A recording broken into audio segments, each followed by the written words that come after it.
As a teacher, it is so important to be able to know your community and know where your students come from. So, since we are working in the schools in this area, it's amazing to see where they're from and what makes them who they are.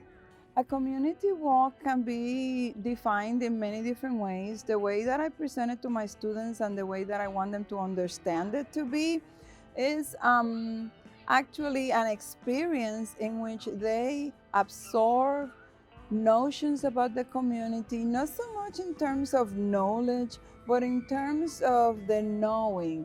This is what the community is about, this is what's in the community. And so it's just walking in a very relaxed fashion, but pointing out different aspects of the community that they as teachers need to be cognizant of so that they can then integrate that learning into their future praxis. I think it's very important to be able to know the community of your students because it's important to know that where they're coming from, their backgrounds and their situation, and being able to know their background and their culture and being able to implement that culture within the classroom, I think creates a sense of community. When we went into the house of the baker, the local baker, I wanted them to feel that they could talk to community members, that they could ask questions, that they could learn from them, that they could feel comfortable in going into a home and taking it in. I wanted to highlight not only the resources of the community, but the people who live in this community, as well as the land that forms this community. So I selected a route that highlighted a lot of the contrasting changes due to gentrification, the different housing.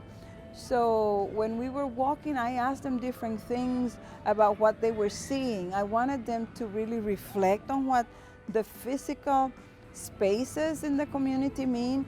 The experience of the community walk was really eye-opening.